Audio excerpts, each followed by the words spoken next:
So basic thing से start कर रहे हैं। तो क्या क्या इसके अंदर चीज़ें आएंगी, किस तरीके से यूटिलाइजेशन किया जाता है, क्या पार्ट इसके अंदर इम्पोर्टेंट होता है। जैसे कि एक्सेल एक्सेल दो अलग अलग कैटेगरीज में बटा होता है। एक एक्सेल के नाम से होता है जहाँ पर कि basic basic utilization, some basic calculation, some little bit things हम इसके अंदर क्या कर सकते हैं, क्रिएट कर सकते हैं। और देन आता है एडवांस, जहाँ पर कि आप हैवी डेटा का यूटिलाइजेशन कर सकते हैं। ठीक है, तो एक्सेल के अंदर भी दो अलग अलग पार्ट होते हैं, जहाँ पर कि बेसिक एक्सेल भी देखने के लिए मिलता है और जहाँ पर कि एडवांस एक्सेल। बेसिक एक्सेल के अंदर बेसिकली क्या होता है कि आप मैनुअली कैलकुलेट ज़्यादा करते हो, सम रिपोर्ट बना दिए, सम बिल के अकॉर्डिंगली डिटेल्स निकाल दिया, सम छोटा सा रैंडमली डेटा बना दिया, या फिर इंफॉर्मेशन को स्टोर करने के लिए। एडवांस एक्सेल के अंदर क्वेरीज आती हैं जिनको कि रिजॉल्व करना होता है, डैश आते हैं, मल्टी डेटा आता है, पावर क्वेरीज आते हैं, वैल्यूएशन आती है, डेटा वैलिडेशन आता है। ठीक है, तो काफ़ी अलग अलग कंडीशन जहाँ पर कि हो सकता है कि आपको 1000 एंट्रीज का रिकॉर्ड निकालना हो, या फिर लाखों एंट्रीज का रिकॉर्ड निकालना हो, इनको क्रिएट करना हो वन बाय वन करके, तो चेकआउट देने के लिए बहुत ज़्यादा प्रॉब्लम आ सकती है। लेकिन जब मल्टी डेटा के ऊपर आते हैं तो वहाँ पर थोड़ा सा बर्डन होता है सॉफ्टवेयर। सबसे पहले तो एक्सेल आपके सॉफ्टवेयर में इंस्टॉल होना चाहिए। आप क्या कर सकते हो, सर्च करोगे एक्सेल, यहाँ पर ये इस तरीके से देखने के लिए मिल जाएगा। एक्सेल के ना बहुत सारे डिफरेंट डिफरेंट वर्जन होते हैं। जैसे कि मान के चलो कि मेरे पीसी में अभी 2021 वर्जन चल रहा है। हो सकता है कि पीसी में किसी के 2007 वर्जन चल रहा हो, किसी का यहाँ पर चल रहा हो 2010 वर्जन, किसी में हो सकता है कि 2013, हम लाइक इस तरीके से वर्जन होते हैं। ठीक है, 2019 कुछ इस तरीके से वर्जन होते हैं। तो इनमें से मोस्ट ऑफ द टाइम आपको क्या करना होता है, हमेशा हायर वाले वर्जन के ऊपर काम करना होता है। ठीक है, जैसे कि ये वर्जन है, ये बहुत ही ज़्यादा क्या हो जाता है, ओल्ड हो जाते हैं, इनके ऊपर आपको बिल्कुल भी वर्क नहीं करना। हो सकता है कि कोई फॉर्मूला कोई फंक्शन आपको पढ़ा रहा हूँ तो इसके अंदर हो सकता है कि अवेलेबल ही ना हो। तो कौन कौन से वर्जन, जैसे कि लाइक दिस, इन वर्जन के ऊपर अगर आप काम करते हो तो आपको काफ़ी अच्छा रिजल्ट और काफ़ी अच्छी एक्यूरेसी देखने के लिए मिल सकती है। अगर आप 21 के अंदर काम कर रहे हो, वर्जन के लिए कैसे पता चलेगा, जैसे कि अगर आप सर्च करने जाओगे ना तो पता नहीं चलेगा कि इसमें कौन सा वर्जन है। तो जैसे ही आप किसी सॉफ्टवेयर को ओपन करते हो तो यहाँ पर आपको दिखाई देगा प्रोफाइल। क्या दिखाई देगा, प्रोफाइल। इस वाले ऑप्शन पे क्लिक कीजिए। देन यहाँ पर ऑफिस यूजर इंफॉर्मेशन के ऊपर आपको क्लिक करना है, तो यहाँ पर दिख जाएगा कि इसके अंदर कौन सा वर्जन चल रहा है। इसके अंदर अभी फिलहाल के लिए ये वर्जन चल रहा है। ठीक है, तो कंपनियां क्या होती हैं कि हमेशा अपडेटेड वर्जन के अंदर काम कर रही होती है, क्योंकि कंपनी ने उनके सॉफ्टवेयर परचेज कर रखे होते हैं, तो उनको ऑटोमेटिकली अपडेटेड वर्जन मिलते रहते हैं। किसकी तरफ से, माइक्रोसॉफ्ट की तरफ से। एक्सेल का यूटिलाइजेशन हम क्यों करते हैं, एक्सेल का यूटिलाइजेशन डेटा को मेंटेन करने के लिए किया जाता है। मेंटेन का मतलब, इसके अंदर कभी भी हम बिल्स के रिकॉर्ड जनरेट नहीं करते हैं, इसके अंदर कभी भी हम किसी डेटा का रिकॉर्ड जनरेट नहीं करते हैं। ये किसी अदर एप्लीकेशन या फिर अदर सॉफ्टवेयर से जब डेटा आउटपुट आता है, सबसे इजी कैलकुलेशन जो बनती है वो एक्सेल के अंदर बनती है।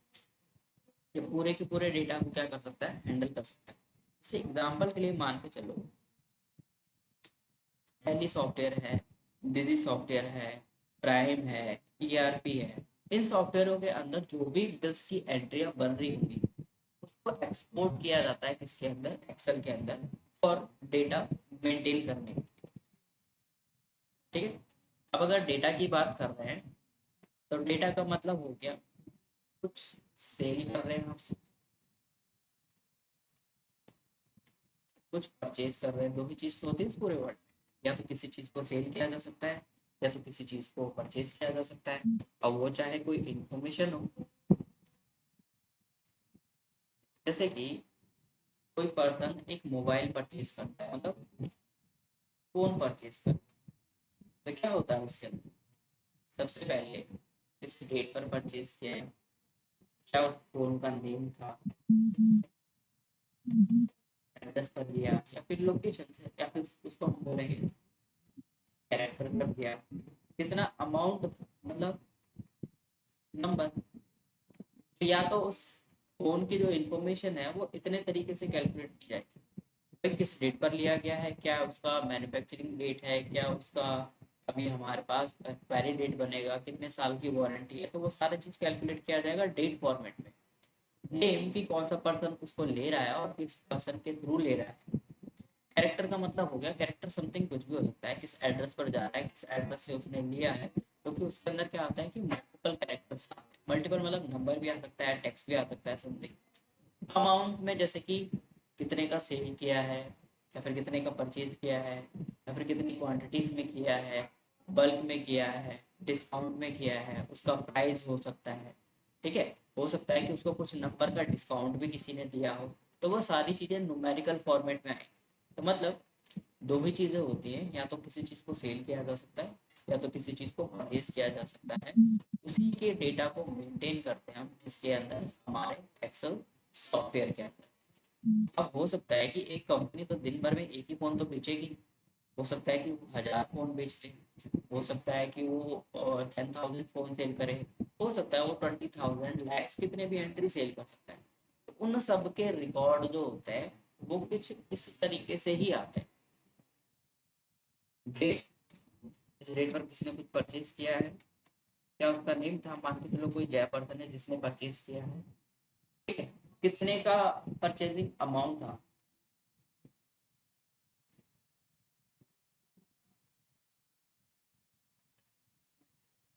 अमाउंट समथिंग हमारे पास हो सकता है।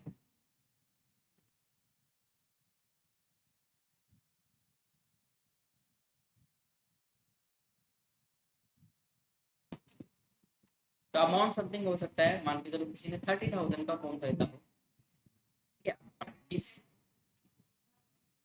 क्या हो सकते हैं क्वांटिटीज, क्वांटिटी ये हो सकती है कि भाई किसी ने हो सकता है कि एक ही खरीदा हो, किसी ने हो सकता है 3 खरीदा हो, किसी ने हो सकता है 5 खरीदे हो, किसी ने 20 परचेज किया।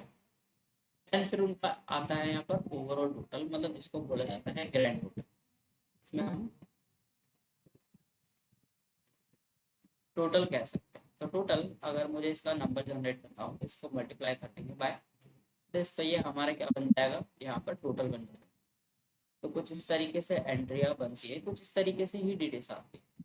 अब यहाँ पर हो सकता है कि उसका इनवॉइस नंबर हो सकता है बिल नंबर हो सकता है परचेजिंग ऑर्डर नंबर हो, जिसको कि पीओ ऑर्डर भी बोला जा सकता है, कोटेशन हो समथिंग लाइक दैट, कुछ भी हो सकती है। इसी तरीके के डेटा को मेंटेन करना होता है हमें एक्सेल। कितना आ रहा है, कितना नहीं आ रहा है, किस डेट पर कितना आ रहा है, वो सारा रिकॉर्ड कैलकुलेट किया जाता है। अब एक्सेल के अंदर ना 3 तरीके के फंक्शंस होते हैं, वैसे तो एक्सेल 2 तरीके से काम करता है। एक तो होता है फॉर्मूला, दूसरा होता है फंक्शन।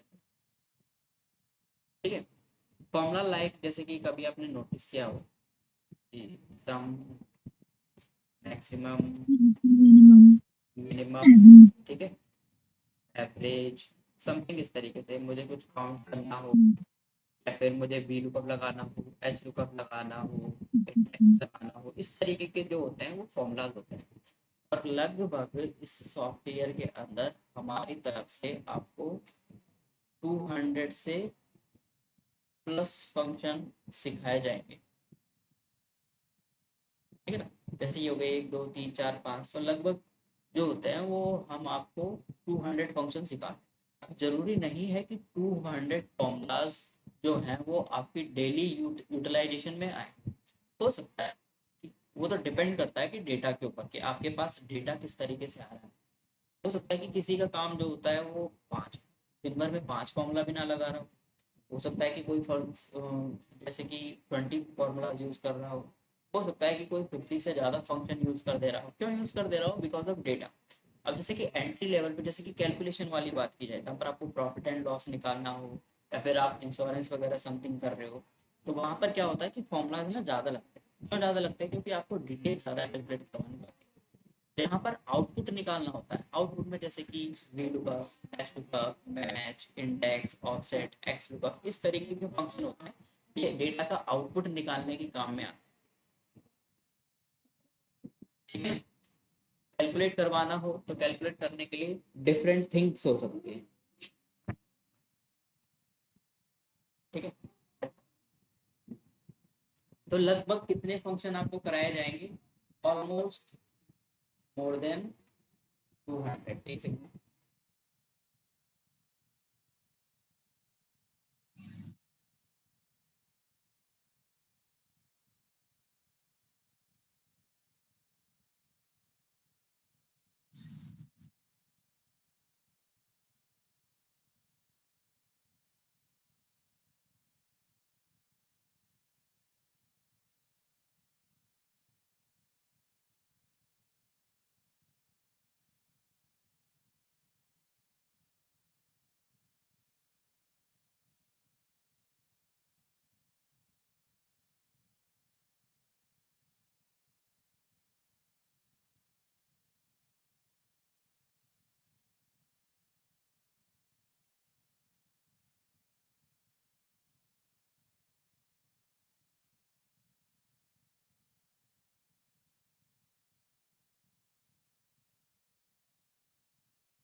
स्टार्ट कर दीजिए। अच्छा,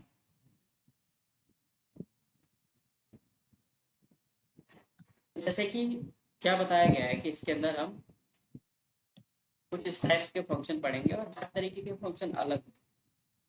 फॉर्मूलाज में तीन तरीके की चीजें आपको देखने के लिए मिलेगी। एक्स के लिए डिफरेंट फंक्शन हो सकते हैं, जैसे कि लेफ्ट, राइट, वेट, कोऑर्डिनेट, तो सब्स्टिट्यूट हो गया, VLOOKUP हो गया, HLOOKUP हो गया, इंडेक्स हो गया, सारे टेक्स्ट फंक्शन भी होते हैं। Then weight and function different होंगे, जैसे कि जिसमें आपको ईयर, मंथ, डेट कैलकुलेट करना हो, जहाँ पर ऑब्जर्वेशन डेट आपको निकालनी है, या फिर आपको उसमें मान के चलो एक्सपायरी डेट वगैरह समथिंग कुछ बनानी है उस चीज़ के लिए।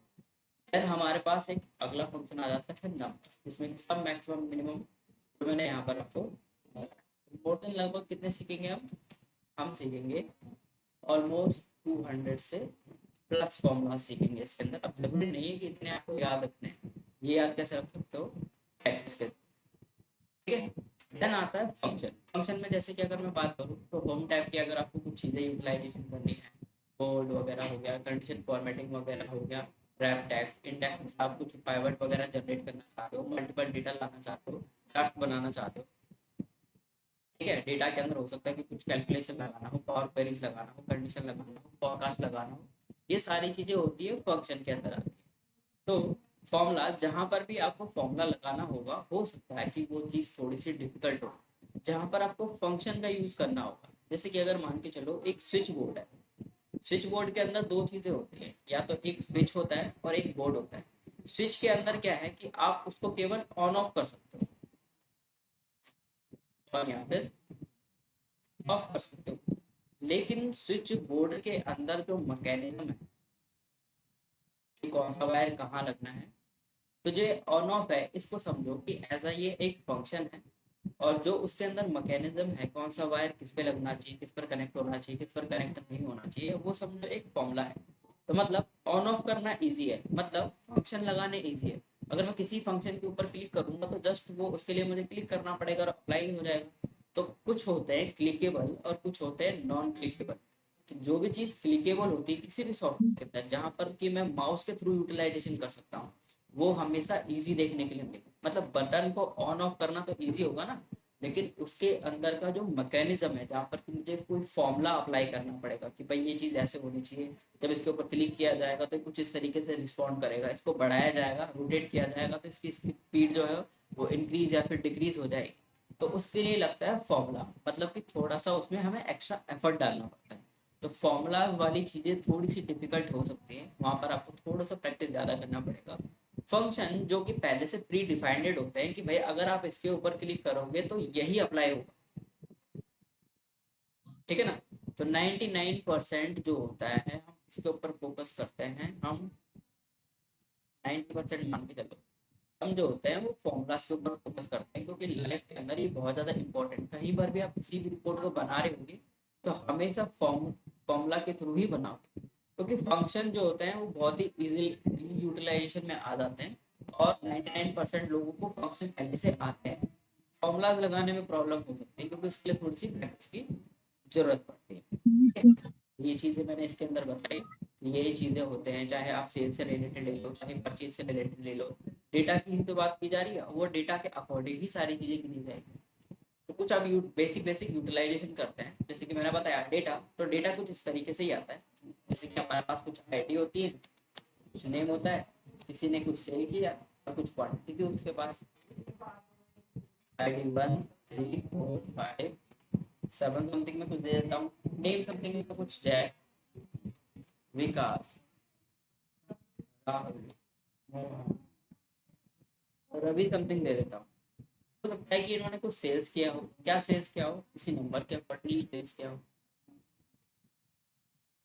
क्या सेल किया हो सकता है, कुछ प्रोडक्ट सेल की हो, इन्फॉर्मेशन सेल की हो, तो क्वांटिटीज में ही सेल किया होगा। क्वांटिटीज में मान के चलो कितने दिन के लिए, कितने बार किया है, या फिर कितने बॉक्सेस गए हैं, कितना लीडिंग गया है, कितना नहीं गया है, उस चीज़ के लिए। हो सकता है किसी ने 2 परचेज किया हो, 5 10, किसी ने 9 परचेज किया हो। तो ये होता है एक डेटा,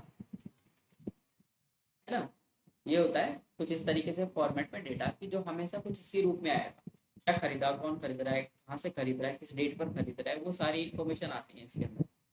और इस डेटा के अकॉर्डिंगली अगर मुझे कुछ यूटिलाइजेशन करना हो तो कैसे कर सकता हूँ, तो आज हमारा होम टैब होगा, ठीक है, बहुत ईजी है, तो कोई प्रॉब्लम आपको यहाँ पर आए। तो एक्सेल के अंदर इंपॉर्टेंट ये है कि आपके सिलेक्शन के ऊपर डिपेंड करता है कि आपकी चीज़ें किस तरीके से परफॉर्म होने वाली। अगर आपने सिलेक्शन कुछ गलत जगह दे दिया, कुछ डिफरेंट थिंग्स के ऊपर दे दिया, तो देन हो सकता है कि आपको रिजल्ट ना मिले, ठीक है ना। जैसे कि अगर मैं सिलेक्शन इतने पे देता हूँ, मैं जो भी चीज़ यहाँ पर यूटिलाइजेशन करूँगा इतने एरिया पर अप्लाई होगा। अगर मैंने सिलेक्शन कुछ इतने एरिया पर दिया है, तो मतलब कि जो भी चीज़ मैं यूटिलाइजेशन करूँगा इतने एरिया पर करूँगा। अगर मैंने इतने पे दिया और हो सकता है कि कोई मुझे बोले कि इसमें आईडी में चेंज कर दो, तो क्या अप्लाई हो पाएगा? नहीं हो पाएगा। क्यों नहीं हो पाएगा? क्योंकि हमारे पास जो हमने सिलेक्शन डिफाइन किया है वो केवल इतने एरिया पर डिफाइन किया है। तो मतलब समथिंग में कुछ भी इसके अंदर अलाउ करूंगा तो कहाँ पर अप्लाई हो रहा है? इसके अंदर अप्लाई हो रहा है। बहुत बेसिक बेसिक थिंक है ना। तो मोस्ट ऑफ द टाइम जो होता है, बिगिनर्स हो गए, फ्रेशर्स हो गए, समथिंग जिनको कि अभी उतना यूटिलाइजेशन नहीं आता है, तो वो इसी डेटा में कंफ्यूजन रहता है कि सर देखिए हमने तो यहाँ पर अप्लाई किया है, लेकिन हमारे डेटा के अंदर ये अप्लाई नहीं हुआ, ठीक है। क्योंकि एक सॉफ्टवेयर जो होता है वो हमेशा आपको 100% एक्यूरेसी के साथ आंसर देता है। अगर आप उस सॉफ्टवेयर को डिफाइन नहीं करोगे सही तरीके से कि मुझे इस एरिया पर इतने पार्ट पर काम करना था, तो देन क्या वो आपको सही रिजल्ट देगा? नहीं। ये तो एज अ बॉट है, आप इसको जो बोलोगे वो कर देगा। अगर आप बोलोगे ए तो ए लिख देगा, अगर आप इसमें बोलोगे कि मैं इस डेटा को डिलीट करना चाहता हूँ तो डिलीट कर देगा, ठीक है ना। तो ये एज अ बॉट या फिर एआई के तरीके से ही काम करता है, जहाँ पर आप कुछ भी बोलोगे, कुछ भी डिफाइन करोगे, उसी के अकॉर्डिंग रिजल्ट बनते हैं, ठीक। तो ट्राई करते हैं। सबसे फर्स्ट थिंग हमारे पास क्लिप बोर्ड आता है, इसके अंदर आप कॉपी पेस्टिंग कर सकते हो। जैसे कि कोई आपको बोलता है कि आप इस डेटा का क्या करना चाहते हो, एज अ डुप्लीकेट डेटा बनाना चाहते हो, तो कॉपी करके कुछ अनदर लोकेशन पे मैं इसको क्या कर देता हूँ, पेस्ट कर देता हूँ। तो अब मेरा क्या हो गया, थोड़ा सा टाइम सेव हो गया। कॉपी पेस्टिंग हम करते हैं ना कहीं से, इसलिए करते हैं कि जो भी चीज़ पहले से अवेलेबल हो, एक्सिस्टेंस हो, तो उसको आप रीबिल्ड कर सकते हो, ठीक है। पहले से हमारे पास अवेलेबल थी, मैंने यहाँ पर क्या कर दिया, उसका टाइम सेव कर दिया। अब हो सकता है कि इसमें कुछ चेंजेस भी करने हो आपको। कोई भी चीज़ आप अप्लाई करते हो तो अगर आप पीछे जाना चाहते हो स्टेप में, तो वहां पर आप कंट्रोल जेड प्रेस कर सकते हो। क्या प्रेस कर सकते हो? कंट्रोल। कंट्रोल जेड प्रेस नहीं करते हो तो सिलेक्शन देने के बाद आप इस वन ऑप्शन को डिलीट भी कर सकते हो। तो डिलीट के लिए आपको डिलीट बटन प्रेस करना पड़ेगा। नेक्स्ट हमारे पास जो थिंग आती है वो आती है कि आप इस डेटा में चाहते हो कि आपका ओरिजिनल डेटा का पाथ चेंज है। कॉपी से क्या हो रहा था, जस्ट कॉपी हो रही थी, तो उसके लिए आपको कट का यूटिलाइजेशन करना पड़ेगा। कट और कॉपी में दोनों में अंतर होता है। कट जो होता है वो आपके ओरिजिनल डेटा के ऊपर इफेक्ट करता है, और कॉपी जो होता है वो आपके डेटा की जस्ट एक डुप्लीकेट कॉपी बना देता है। डुप्लीकेट कॉपी भी बना सकते हैं। ध्यान रखना, कॉपी पेस्टिंग सिर्फ कॉपी पेस्टिंग से रिलेटेड नहीं होती। कॉपी पेस्टिंग में बहुत थाउजेंड्स ऑफ चीजें आती हैं। अगर मैं देखूँ तो इतने तरीके के कॉपी पेस्टिंग हो सकते हैं। कहाँ से देखने के लिए मिलते हैं, जब यहाँ जाओगे तो इतने तरीके की कॉपी पेस्टिंग होता है। बट इनको भी हम धीरे धीरे करके फ्यूचर के अंदर अप्लाई करेंगे। ठीक है। नेक्स्ट हमारे पास फॉर्मेट पेंटर। तो फॉर्मेट पेंटर से पहले हम थोड़ा सा फॉन्ट के बारे में जान लेते हैं। जैसे कि आप चाहते हो कि आपकी हेडिंग का जो साइज है वो थोड़ा सा इंक्रीज हो जाए, तो आप क्या करोगे, यहाँ पर जाओगे और यहाँ से क्या कर सकते हो, इसको बड़ा, जैसे मैं इसको 12 कर देता हूँ, फिर इसको 14 कर देता हूँ। कितना तक कर सकते हो, 72 तक। तो एक्सेल के अंदर जो आपके पास मिनिमम फॉन्ट होता है और मैक्सिमम फॉन्ट होता है, वो होता है मिनिमम 1 और मैक्सिमम होता है 409। ठीक है। तो सोचो कि अगर मैं इस फॉन्ट को इंक्रीज करूँ कितने तक, 72 तक, तो 72 में इतना बड़ा हो रहा है कि एक सेल के अंदर सारी चीजें दिखाई भी नहीं दे रही। अब आप बोलोगे कि इसमें तो आगे ऑप्शन है ही नहीं इंक्रीज करने का, है ना, बाकी सारा ब्लैंक दिखाई दे रहा है। तो आपको इसमें मैनुअली टाइप करना पड़ेगा।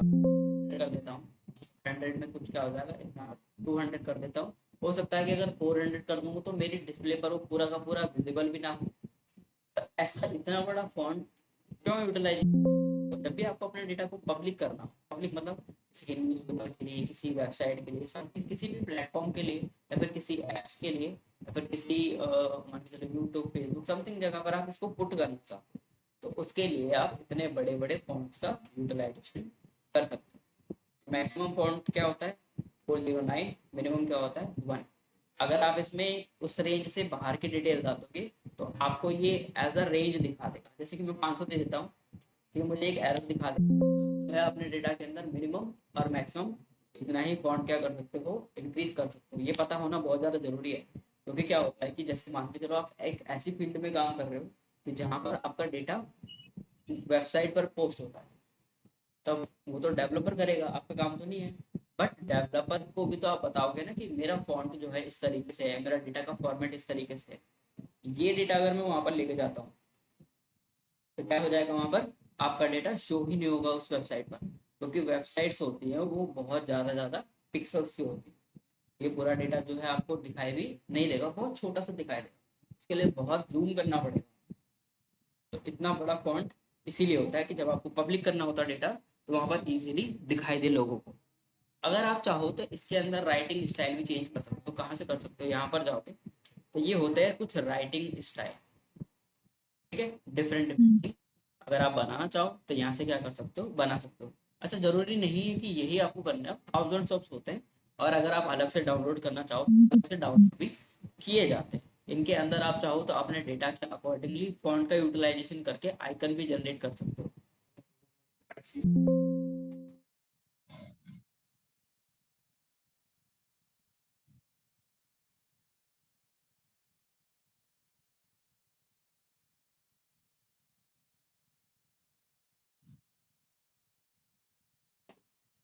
ठीक है, तो कुछ इस तरीके से हम फॉन्ट को इंक्रीज, और ध्यान रखना सिलेक्शन, अगर मैंने ये सिलेक्शन इतना डिफाइन किया होता तो फिर इतने एरिया पर यूटिलाइजेशन होता है इसका। ठीक है।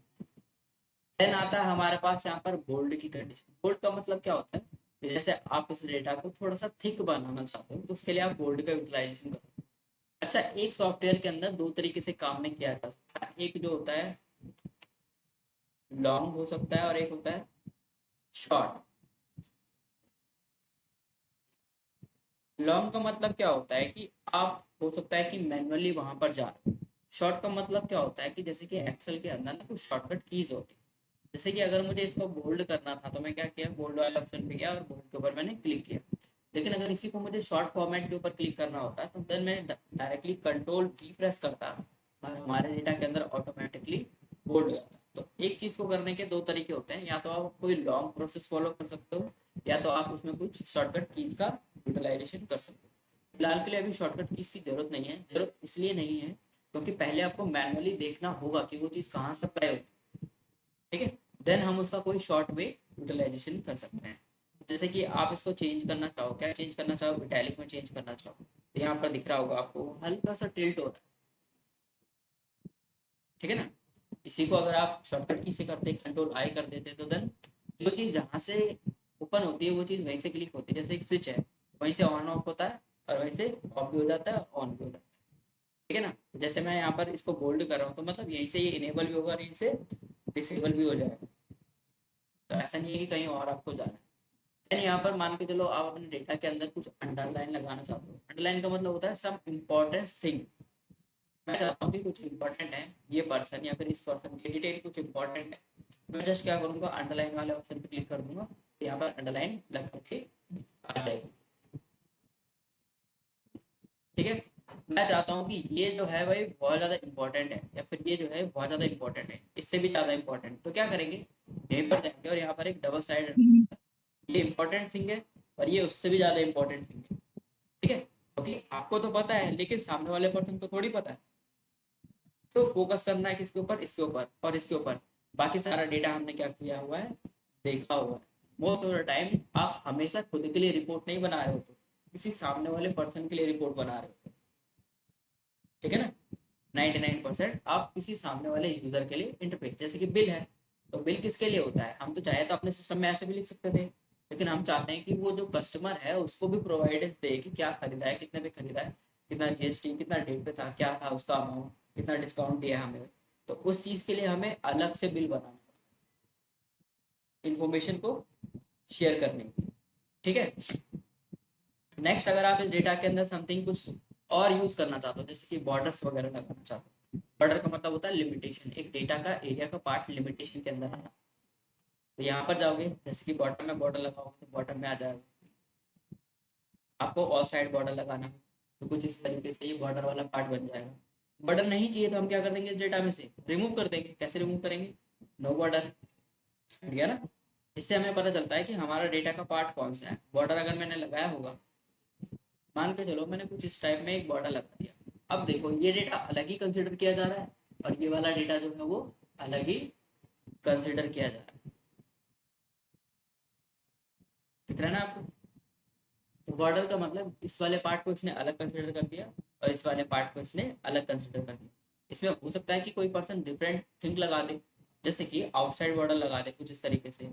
मैं अगर यूज करना चाहूँ तो मैं यूज कर सकता हूँ दिस वन, है ना। या फिर इसमें थिक लगा देता हूँ जो कि मुझे दिखाई दे अच्छे से। देखो ये वाला डेटा अलग कंसिडर किया जा रहा है और ये वाला डेटा अलग कंसिडर। तो बॉर्डर बहुत इंपॉर्टेंट रोल हो जाता है अपने डेटा को एक्सप्लेन करने, ठीक है। रिमूव करना चाहो तो कहाँ से कर सकते हो, यहाँ से रिमूव कर सकते हो। बाय डिफॉल्ट बॉर्डर का जो कलर होता है वो ब्लैक आता है, लेकिन इन फ्यूचर अगर आप चेंज करना चाहते हो तो नीचे आओगे तो यहाँ पर लाइन कलर होता है। क्या होता है, लाइन कलर। तो आप इसमें से क्या कर सकते हो, चेंज भी कर सकते हो और स्टाइल भी चेंज कर सकते हो। जैसे कि आपको सिंगल लाइन वाली चाहिए, डॉटेड लाइन वाली चाहिए, ठीक है, थिक आउटसाइड बॉर्डर चाहिए, आपको डबल साइड में चाहिए, तो वो भी चीज़ आप यहाँ से क्या कर सकते हो, यूटिलाइजेशन कर सकते हो चेंजेस देने के। नेक्स्ट, अगर आप चाहो तो फॉन्ट को यहाँ से इंक्रीज और यहाँ से डिक्रीज कर सकते हो। कितना तक इंक्रीज कर सकते हो, 72 तक मैंने बताया। उसके बाद मैनुअली नहीं होता है, उसके बाद आपको यहाँ पर टाइप करके डालना होता है। मिनिमम कितना होता है, 1, और मैक्सिमम कितना होता है, 409 तक, ठीक है जी। तो मैनुअली जो हो सकता है वो कहाँ तक हो सकता है, 72। और आपको टाइप करके करोगे तो देन और भी ज़्यादा एक्सपेंड कर सकते हो। ऐसे जैसे मैं चाहता हूँ कि इसके ऊपर थोड़ा सा कलर, कलर दो टाइप के होते हैं, एक होता है टेक्स्ट का कलर और एक होता है किसी सेल यानी कि बैकग्राउंड कलर। ये जो होता है वो बैकग्राउंड होता है और ये फोर होता है टेक्स्ट के लिए। तो अगर मैं चाहूँ तो हमारे डेटा का जैसे कि क्या कर दे रहा हूँ, कलर को चेंज कर दे रहा हूँ। और मुझे पता है कि इसके टेक्स्ट का कलर चेंज करना हो तो कुछ इस तरीके से मैं टेक्स्ट का कलर भी चेंज कर सकता हूँ। ये थोड़ा सा अट्रैक्टिव लुक देता है आपके डेटा, ठीक है। मान के चलो 10 लोगों ने सेम रिपोर्ट बनाई है, अब जिसका कलर कॉम्बिनेशन ज़्यादा अच्छा होगा उसको प्रेफरेंस दी जाएगी ना। जैसे कि लाइक दिस, हम चाहे तो इसको फेड भी बना सकते हैं, हम चाहे तो इसको डार्क भी बना सकते हैं, डिपेंड करता है डेटा के ऊपर। क्योंकि 10 लोग सेम रिपोर्ट के ऊपर काम कर रहे हैं तो फिर उनकी क्या आ जाता है, एक टाइमिंग इंपॉर्टेंट हो जाती है कि किसने जल्दी खत्म कर दिया है और एक उसमें फंक्शनैलिटी की कितना अच्छा लुक वाइज कितनी चीज़ों को मैं परफॉर्म कर पा रहा हूँ, ठीक है ना। इस तरीके से नेक्स्ट थिंग आती है अलाइनमेंट। अलाइनमेंट मतलब अभी देखो हमारा कुछ डेटा, अच्छा दो तरीके के डेटा होते हैं, जैसे कि टेक्स्ट और नंबर है ना, तो दोनों अलग अलग फॉर्मेट को डिफाइन करते हैं। जैसे कि मैं नंबर लिखता हूँ तो वो हमारे एक सेल के राइट साइड कॉर्नर पर आता है, लेकिन अगर मैं किसी अल्फाबेट को चूज करूंगा तो वो हमारे सेल के लेफ्ट कॉर्नर। इसका मतलब कि इस डेटा को कैलकुलेट किया जा सकता है। क्या किया जा सकता है? कैलकुलेट। नंबर है इसके अंदर, इस डेटा को कैलकुलेट नहीं किया जा सकता है क्योंकि ये अल्फाबेट है, तो ये हमेशा लेफ्ट साइड कॉर्नर पर आता है, बाय डिफॉल्ट होता है। ठीक है, अगर आप इनका एंगल चेंज करना चाहो, अलाइनमेंट देना चाहो, कैसे कर सकते हो? ऐसे सेंटर में, लेफ्ट साइड, राइट साइड, कौन सी चीज़ कहाँ पर चाहिए तो वो आप कहाँ से कर सकते हो? यहाँ से। इसके लिए रो का यूटिलाइजेशन किया जाता है, तो थोड़ा सा ऊपर नीचे करोगे तो ये आपको एक रो के अंदर टॉप टू बॉटम और मिड के अंदर क्या होगा, स्विच करता हुआ दिखाई देगा। हो जाएगा, तो प्रॉब्लम नहीं आएगी। Left right centre, top bottom mid, ठीक है। तो इस तरीके से कभी आपने देखा होगा कुछ आइकन या फिर कुछ टेक्स्ट ऐसे होते हैं जो कि रोटेट करके आते हैं। जैसे कि मैं रैंडमली किसी पर्सन का नेम दे देता हूँ, समथिंग आपने देखा होगा कुछ वो इस एंगल के थ्रू आते हैं ना कुछ इस तरीके से।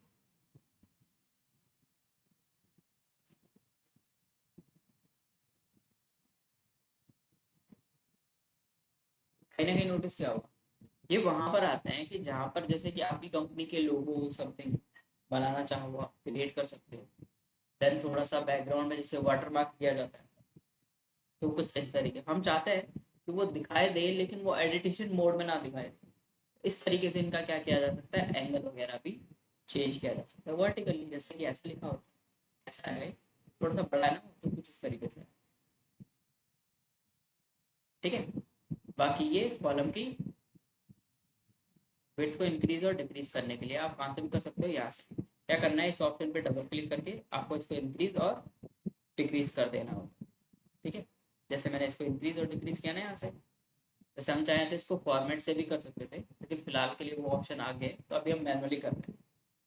ठीक है, नेक्स्ट हमारे पास नेक्स्ट थिंग आ जाती है रैप टेक्स्ट। कभी आपने देखा होगा कि आप किसी पर्सन का जैसे कि नेम लिख रहे हो, जैसे मैं लिख देता हूँ मोहन कुमार सिंह। अब देखो मैंने एक कॉलम में लिखा लेकिन वो डिफरेंट कॉलम में भी जा रहा है, डिफरेंट कॉलम में भी जा रहा है। ठीक है, अभी तो चलो शो हो गया, लेकिन इस कॉलम में अगर मैं कुछ लिख दूँ, क्या ये मुझे शो होगा? नहीं होगा ना। मतलब कि एक्चुअली में देखा जाए तो उसका एरिया का पार्ट कम था, तो हम क्या कर सकते थे, या तो इस ऑप्शन पे डबल क्लिक कर दो, ठीक है, या तो इसको थोड़ा सा एक्सपेंड कर दो, या फिर आप यहाँ पर एक शॉर्टकट की का यूज कर सकते हो जिसके लिए आपको ऑल्ट ओ सी ए प्रेस करना होगा। आप press करना था, तीन तरीके बताए। ठीक है, और कभी हो सकता है कि आपको एक्सपेंड ना करना, तो क्या करोगे, हम चाहते हैं कि ये दूसरे वाले को भी डिस्टर्ब ना करे और खुद भी यहाँ पर शो होता है, तो यहाँ पर आप यूज कर लो रैप टेक्स्ट का। इसका यूज कर लो रैप टेक्स्ट, ऑटोमेटिकली उसको नीचे के लिए शिफ्ट डाउन कर देगा। क्या कर देगा? नीचे के लिए शिफ्ट डाउन। मतलब कॉलम तो उतना ही एक्सपेंड नहीं किया उसने, बस उसने रो की जो हाइट होती है ना उसको इंक्रीज कर दिया। ये तब करना होता है जबकि आप कुछ प्रिंट देना चाहते हो, क्योंकि एक ए फोर साइज के अंदर उसकी जो विड्थ होती है ना वो कम होती है, लेकिन उसकी जो हाइट होती है वो ज़्यादा होती है, लंबाई और चौड़ाई।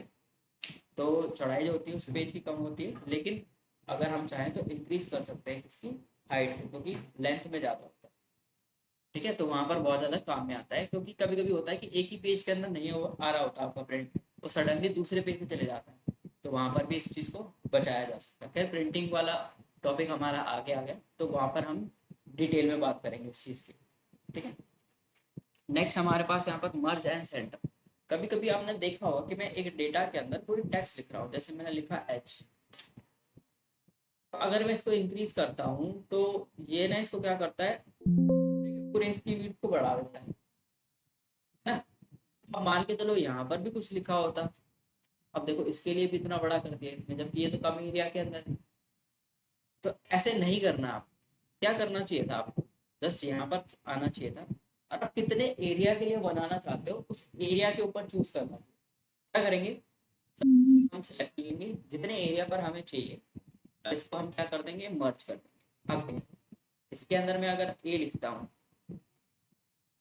ठीक है, और इसको इंक्रीज कर रहा हूँ, तो क्या वो बाकियों को भी डिस्टर्ब कर रहा है?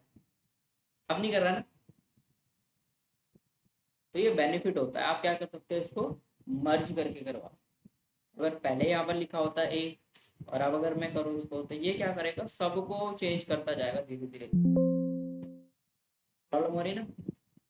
इस चीज से आपको क्या करना है, अवॉइड करना है। अगर आप इसको ठीक करना चाहो, हमने क्या किया, इन 4-5 सेलों को मिला करके एक इंडिविजुअल सेल बना दिया, जिसके के अंदर अब बड़ा डेटा आ सकता है, ज्यादा डेटा आ सकता है, हैवी डेटा आ सकता है। ये नेम पहले जो इधर के लिए जा रहा था, अब वो एक ही के अंदर शो हो सकता है। कहाँ ऑप्शन आता है, यहाँ। एक और चीज, इसके अंदर कभी भी हम पैराग्राफ्स नहीं लिख सकते। इसके अंदर, इस सॉफ्टवेयर के अंदर, एक्सेल के अंदर पैराग्राफ क्यों नहीं लिख सकते?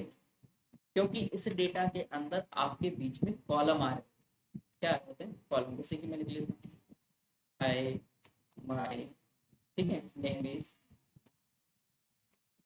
ये। तो ये अगर मैं इसे लिखना चाहूँ, माय जॉब इज दिस, मैं यहाँ रहता हूँ, मैं जगह पर लोकेशन पे रहता हूँ, एग्जैक्टली अभी मैं यहाँ हूँ, समथिंग कुछ कर रहा हूँ, ठीक है। तो पैराग्राफ इसलिए नहीं लिखते क्योंकि बीच में हमारे पास कॉलम आ रहे होते हैं, पता है ना मैंने थोड़ी देर पहले। इसको आने नहीं देते। तो हम क्या करेंगे, इसको अक्रॉसली मर्ज कर देंगे। क्या कर देंगे हम, अक्रॉसली मर्ज। जस्ट यहाँ पर जाएंगे और इसको मर्ज अक्रॉस कर देंगे। ये आपके डेटा के बीच में जो कॉलम होते हैं उनको क्या कर देता है, रिमूव कर देता है, जिस पार्ट में से आपने सिलेक्ट किया। अब अगर मैं इसमें कुछ भी लिखूंगा, तो अब मेरे कॉलम को क्या नहीं करेगा, ये डिस्टर्ब नहीं करेगा, ठीक है। और ये आपको कब करना होता है, ये आपको हमेशा डेटा बनाने से पहले करना होता है। इन फ्यूचर मेरे पास पहले से कुछ आईडी थी, इनको अगर मैं मर्ज करना चाहूँ तो क्या हो सकता है, नहीं हो। सबसे पहले कुछ भी चीज बनाने से पहले एक डिजाइन इंपॉर्टेंट होता है। ऐसा नहीं कि मेरे पास डेटा आ गया और उसके बाद मैं क्या करूँ, चेंज करूँ। जैसे कि मैं यहाँ पर बताता हूँ, तो ये ऑटोमेटिकली सबको डिलीट कर देगा ना, ऑटोमेटिकली इनको एक बनाने के लिए। लेकिन अगर मैंने पहले किया होता तो क्या इसको डिलीट करता है? नहीं। आप एक बिल्डिंग बना रहे हो, समथिंग मान के चलो, तो आप क्या करोगे, सबसे पहले डिसाइड करोगे ना कि इस बिल्डिंग में क्या क्या चीजें बनेगी। या पहले हम ऐसे बिल्डिंग बना देते हैं, फिर उसके बाद रूम बनाते हैं, ऐसा तो नहीं होता?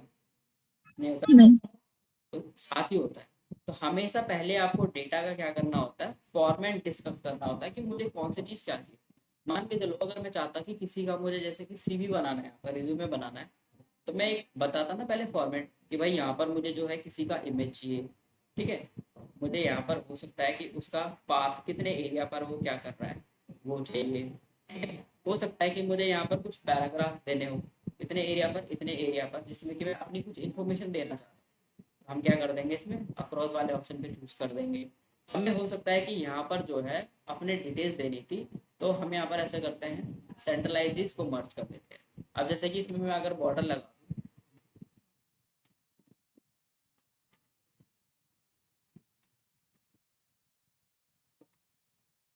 तो किस तरीके से दिखाई देगा, कुछ इस तरीके से दिखाई देगा। पहले से अगर डेटा होता बाद में करोगे तो क्या हो जाएगा, डिलीट हो जाएगा, ठीक है। तो 100% श्योरिटी ये करनी है कि कुछ भी बनाने से पहले फॉर्मेट प्रिडिक्ट करना जरूरी है कि मुझे ये चीज यहाँ पर चाहिए, बन गया। कंपनी में फिर आपको बहुत ज़्यादा इजी हो जाएगा। ऐसे में क्या होता है कि आपका टाइम कम लगता है। कोई पर्सन हो सकता है कि दोनों काम, मान के चलो 2 पर्सन है जो सेम काम के ऊपर परफॉर्म कर रहे हैं, कोई हो सकता है कि 5 मिनट के अंदर अपनी रिपोर्ट सबमिट कर दे रहा हो, और कोई पर्सन हो सकता है कि जिसको 20 मिनट लग जा रहे हो। ये क्या कर रहा है, ये मिस्टेक्स कम कर रहा है। ये क्या कर रहा है, ये पहले किसी चीज को कर रहा है और देन इसको बाद में पता चल रहा है कि ये तो गलत दिखाई दे रही है। तो क्या करना पड़ रहा है, उसको रिकवर करना पड़ रहा है ठीक करने के लिए, क्योंकि ये फॉर्मेट के थ्रू चल रहा है कि मुझे ऐसा ऐसा चाहिए। इसने पहले प्लानिंग करी और इसने डायरेक्टली काम करना स्टार्ट, ठीक है ना। तो कभी भी अगर आप ऐसे करोगे तो आपका डेटा हमेशा या तो डिलीट होता रहेगा बार बार, जहाँ पर कुछ लिखा हुआ था हट जाएगा। वैसे ऐसा नहीं है कि हम रिकवर नहीं कर सकते हैं, लेकिन कुछ लिमिटेड टाइम तक। एक ही होती है एक्सेल के अंदर, कंट्रोल जेड जिसको बोला जाता है। मान के चलो मैंने यहाँ पर कुछ लिखा, मैं चाहता हूँ कि इनको हटाना है, तो इनको डिलीट भी किया जा सकता है। लेकिन अगर आप स्टेप पीछे जाना चाहते हो बैक साइड में, तो आप यहाँ पर कंट्रोल जेड प्रेस करोगे, आपको दिखाई दे रहा होगा आप बैक जा रहे हो ना, ये जो फॉर्मेट अभी हमने बनाया है ये धीरे धीरे करके हट जाएगा। लेकिन कितने पीछे तक जा सकते हो आप? 20 टाइम्स तक। कहाँ तक जाते हो? 20 टाइम्स तक जा सकते हो, उसके बाद नहीं जा सकते। अगर आपको ऐसा लगे कि भाई आपने 1 घंटे पहले कोई चीज़ खराब करी थी, तो आपने बहुत सारे मॉडिफिकेशन कर दें तो वापस चले जाए हम, ऐसा नहीं हो पाएगा। ठीक है, ऐसी कंडीशन में आपको क्या करना होता है, दोबारा अपने डॉक्यूमेंट को क्लोज करना होता है विद डोंट सेव, तब जाकर के मुझे वो फ्रेश फाइल दोबारा से वापस मिलेगी। तो कितना काम करने के बाद इसको मैं अगर डोंट सेव कर दूं, तो आई थिंक तो हमारा जितना भी यहाँ पर हमने बना रखा होगा सारा हट जाएगा। तो इसीलिए उसको 20 मिनट क्या लग रहे हैं, एक्स्ट्रा लग रहे हैं, तो पीछे उसने कभी देखा ही नहीं। ठीक है, तो एक्सेल के अंदर चीज़ों को परफॉर्म करना इजी है, लेकिन तब इजी है कि जब आप किसी चीज़ को समझ करके करें। थोड़ा सा और आगे बढ़ते हैं। नेक्स्ट हमारे पास यहाँ पर अभी तक हम अलाइनमेंट से रिलेटेड पढ़ रहे थे, अब हम नंबर फॉर्मेट से रिलेटेड पढ़ते हैं। देखो इनकेस मान के चलो कि मैं कहता हूँ कि मेरे पास 200 रुपीज़ है। देखो अभी यहाँ पर जितने भी लोग होंगे ये सब लोग मान चुके हैं कि ये हमने क्या लिखा हुआ है, 200 रुपीज़ लिखा हुआ है। लेकिन अगर कोई थर्ड पर्सन बाहर से आता है, ठीक है, सिनेरियो क्रिएट करते हैं, थर्ड पर्सन आता है, अब उसको मैं बोलूँ कि ये क्या लिखा हुआ है, तो वो ये बोलेगा ये जस्ट 200 है। उसको थोड़ी पता ये रुपीज़ है, क्वांटिटी है, नंबर है, ऑब्जेक्ट है, समथिंग कुछ रिपोर्टिंग हो सकती है। तो उसके लिए हमें उसके अंदर क्या देना पड़ता है, फॉर्मेट देना पड़ता है। कौन सा फॉर्मेट? Number format. तो होगा करेंसी फॉर्मेट होगा, तो इसको मुझे करेंसी में देना चाहिए, है ना। तो आप कोई भी है कि ये एज अ नंबर फॉर्मेट है, कोई भी रीड कर सकता है ये एज अ करेंसी फॉर्मेट है। अभी फिलहाल के लिए डॉलर आ रहा है, लेकिन अगर मुझे इसको रुपीज में चेंज करना हो तो क्या करोगे, यहीं पर जाओगे, सबसे नीचे आपको एक मोर नंबर फॉर्मेट का ऑप्शन दिखाई देगा, क्लिक करना है यहाँ पर आपको। क्लिक करने के बाद करेंसी वाले ऑप्शन पर आप ऑटोमेटिकली आ चुके हो। यहाँ पर जो सिंबल है ना, इस सिंबल में आपको बहुत सारी कंट्रीज होती है इसके अंदर, लगभग देखा जाए तो ऑलमोस्ट 200 से ज़्यादा कंट्री देखने के लिए मिल जाएंगे। इतनी जगह ये अवेलेबल होती है। इसमें आप क्या कर लो, चेंज कर लो। स्पेनिश होती है, जैपनीज होती है, ठीक है, इटालियन होती है। यहाँ पर मान के चलो अगर मुझे चाइना से रिलेटेड तो बहुत सारी है। अगर मुझे इंडियन करेंसी यूज़ करनी है तो मैं इंडियन करेंसी, अब वो 200 रुपीज़, $200 और 200 रुपीज़ में डिफरेंस होता है। ठीक है, तो हमने क्या किया, एक करेंसी और एक अकाउंटिंग फॉर्मेट में किया। जैसे कि यहाँ पर 100 है, तो क्या दिखा रहा है अभी फिलहाल के लिए हमें, $100। दोनों का डिफरेंस एक ही है। अभी आपको पता करना हो कि इन करेंसी और अकाउंटिंग में डिफरेंस क्या है, तब पता चलेगा जब आप इसको इंक्रीज करोगे थोड़ा सा। ये जो होता है ना, ये एक्चुअल फिजिकल करेंसी हो सकती है। जैसे कि आपके नोट में, सिक्कों में होते हैं कुछ इस तरीके से। इसमें क्या होता है कि कभी नोट करना कि आपके उस नोट के अंदर जो है ना, करेंसी के जस्ट लेफ्ट साइड कॉर्नर पे बिना गैपिंग के करेंसी का फॉर्मेट होगा।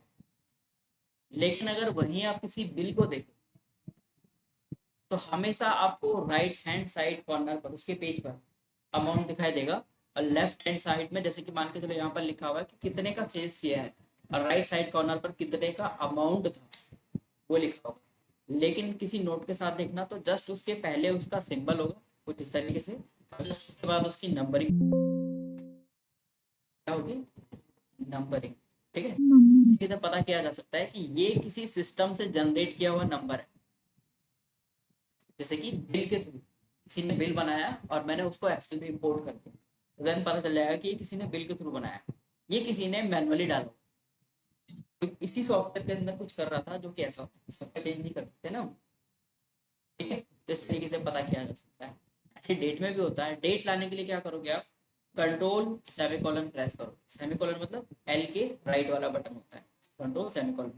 तो आपके पीसी में आज की डेट में जो करंट डेट होगी वो निकल करके आता है।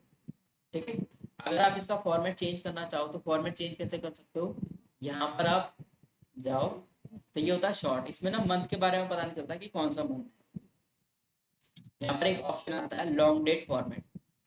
कभी ऐसा आ जाए हैज में, तो आपको क्या करना है, इस वाले कॉलम के ऊपर दोबारा डबल क्लिक कर देना है, तो ये क्या क्या हो जाएगा, ठीक हो जाएगा, एक्सपेंड कर देता उसको। हाँ, तो ये है एक शॉर्ट फॉर्मेट, ये हो गया लॉन्ग फॉर्मेट इसमें डे और मंथ का नेम भी आ जाता है। एक और फॉर्मेट होता है जिसके लिए आपको कि कंट्रोल शिफ्ट 3 प्रेस करना होता है।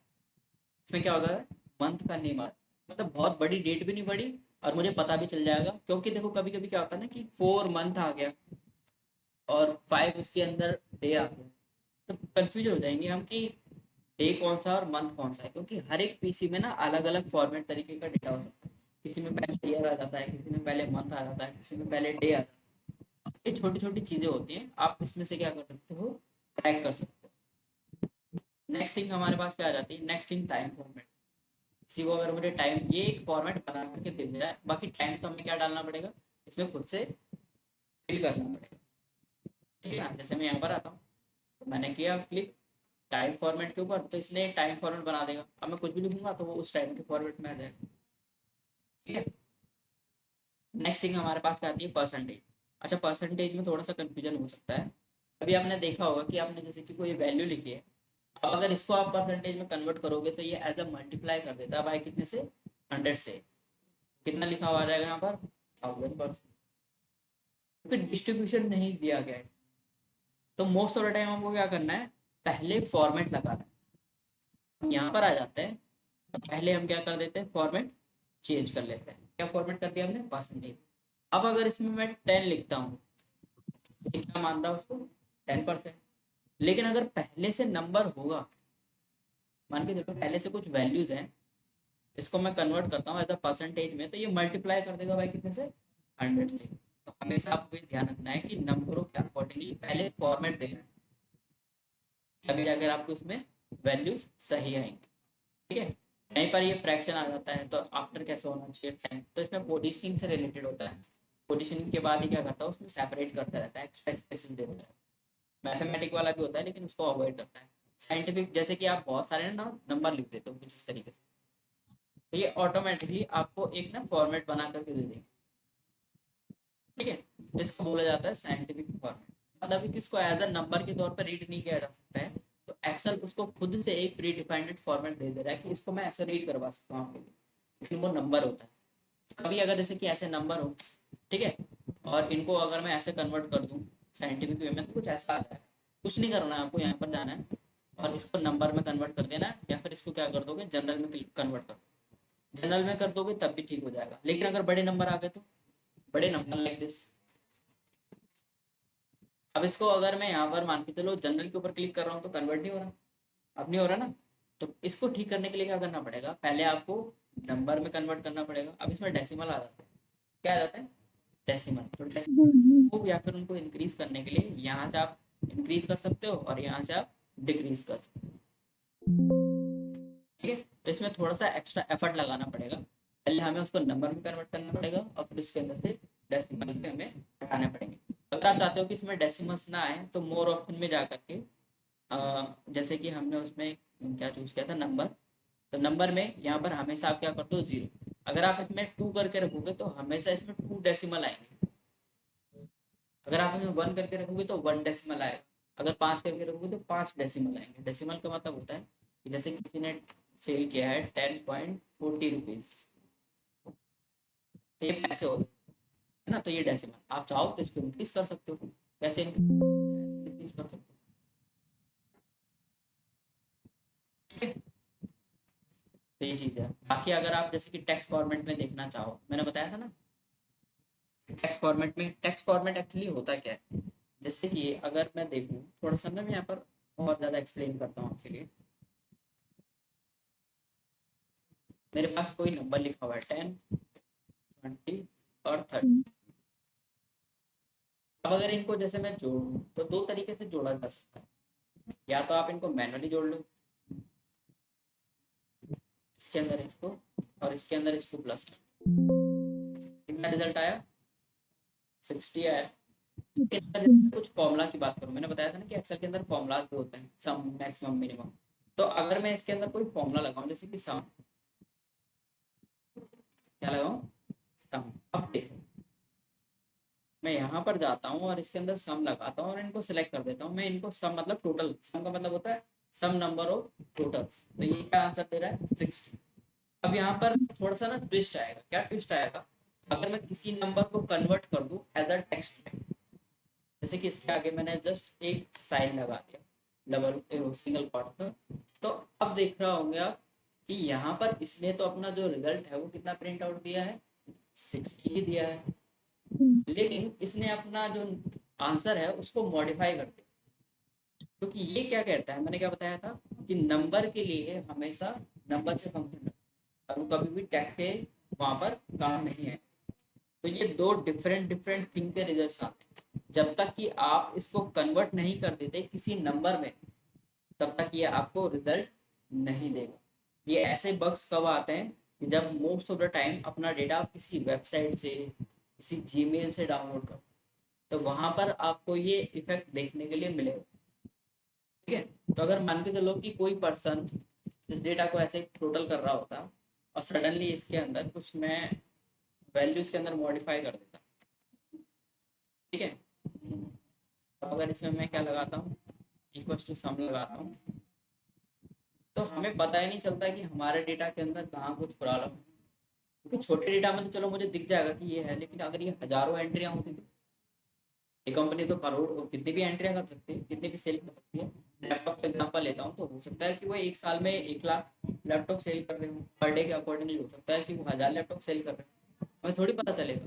जब तक कि मैं इसको ठीक नहीं कर दूंगा तब तक मेरा वो नंबर जो है वो मॉडिफाई नहीं होगा। कुछ मैनुअली कैलकुलेशन होती है और कुछ फंक्शन जो होता है वो ऑटोमेटिकली कैलकुलेट करता है। तो इस तरीके से इसमें देखेंगे कि कौन सा फंक्शन कहाँ पर काम करना बंद कर देता है। ठीक है ना। अगर मल्टीपल एरर्स हो तो एक और मतलब मल्टीपल एरर्स हो तो उसके लिए एरर रिजॉल्व के लिए भी तो फंक्शन आते हैं ना। मैंने क्या बताया, 200 से प्लस फंक्शन जो होते हैं उसको हम रीड करेंगे। इसके अंदर एरर भी आती हैं, उनका रिजॉल्व भी आता है, उनको चेक करने के लिए इंफॉर्मेशन भी आती है। ठीक है, क्योंकि हमेशा एक फंक्शन आपको करेक्ट आंसर नहीं देगा, आप उसको मॉडिफाई चेक कैसे करेंगे काम प्रॉब्लम। ठीक है, तो इसीलिए यहाँ पर लगभग 200 से ज़्यादा प्लस फॉर्मूलाज होते हैं, क्योंकि कोई भी एरर कहीं पर भी आ सकती है, हमें कैसे पता चलेगा कि उसको ठीक कैसे करना है। पहले तो आ कहाँ रही है वो इम्पोर्टेंट है ना। तो ये एक एक्सेल की आज हमने बेसिक बेसिक क्लास बोलो, एक तरीके से क्लास ही है ये। ठीक है, जहाँ पर हमने पता किया कि क्या चीज़ें होती हैं और इस सॉफ्टवेयर को यूज़ करने का पर्पस क्या है। जरूरी नहीं है कि सॉफ्टवेयर के अंदर डायरेक्टली आपको काम कर देना ही स्टार्ट करना। सबसे पहले सॉफ्टवेयर का एल्गोरिदम समझना इंपॉर्टेंट है कि फंक्शन रीड कैसे करते हैं। अगर आपको ये पता है कि ये फंक्शन यही काम करता है तो कभी आपके गलत रिजल्ट नहीं आएंगे। ठीक है, मुझे अगर कोई बोलेगा कि इस डेटा के अंदर मुझे कैलकुलेट करना है समथिंग जो कि मैं किसी को अवॉइड भी करना चाहता हूँ, तो मैं कर पाऊंगा ना। अब हो सकता है कि कोई कहता हो कि आप इस डेटा के अंदर इस 45 को अवॉइड कर दो, फिर टोटल निकालो, तो हो सकता है कि आप इसको डिलीट कर दो। अवॉइड करने का मतलब ये थोड़ी है कि उसने डिलीट करने के लिए बोल दिया आपको, है ना। तो छोटी छोटी चीजें होती हैं, ये आपको टाइम के साथ धीरे धीरे परफेक्ट बना देती है। Most of the time basic Excel जो होता है वो कुछ लिमिटेड क्लास के लिए होता है। जैसे कि ये बेसिक बेसिक है सारा अभी जितना भी मैं पढ़ा रहा हूँ ना, और लगभग 3 क्लास से और 4 क्लास तक के बीच में सब बेसिक ही पढ़ाया जाता है, 3 to 4 क्लासेस। उसके बाद थोड़ा सा ना एडवांस के ऊपर चलेंगे, जहाँ पर कि हम देखेंगे कि फॉर्मूला को मैनिपुलेट किस तरीके से किया जाए अपने रिजल्ट निकालने। ठीक है, तो ये चीज़ है, आपको देखना है इसमें क्या क्या चीज़ें हैं। आई होप आपको समझ में आया हो तो बेसिक नॉलेज। जरूरी नहीं है कि एक ही साथ आपको सारी चीज़ें पढ़ा दी जाए, लेकिन उन चीज़ों को याद रखना बहुत ज़्यादा इंपॉर्टेंट है। एक क्लास से ओनली आप एक 30% अचीव कर सकते हो नॉलेज को, बाकी का आपको 70% प्रैक्टिस के थ्रू इंक्रीज करना होता है। सभी को थोड़ी याद होगा कि स्टार्ट से लेकर एंड तक मैंने क्या क्या बताया है इसमें। जब आप उसको दोबारा से परफॉर्म करोगे, दोबारा से यूज करोगे, तब जा करके आपको पता चलेगा कि अच्छा ये चीज़ें बताई गई रियल लाइफ में। ठीक है, बाकी तो फिर इसके बाद यहाँ पर टॉपिक ही टॉपिक आते हैं, डैशबोर्ड से रिलेटेड, कंडीशन से रिलेटेड, चार्ट से रिलेटेड, डेटा को मैनिपुलेट किया जा सकता है। अगर मान के चलो अगस्त कोई हमारे पास डेटा आ रहा होता, चाहे वो स्टॉक से रिलेटेड डेटा हो, चाहे वो फाइनेंस से रिलेटेड, चाहे वो कंपनी से रिलेटेड डेटा हो, अब किया जा सकता है ना कि जब हमें उस चीज़ के बारे में थोड़ी सी नॉलेज हो। ठीक है, तो ये आज की आपकी बेसिक क्लास थी जहाँ पर मैंने बेसिक बेसिक इन्फॉर्मेशन बताई इस सॉफ्टवेयर के बारे में।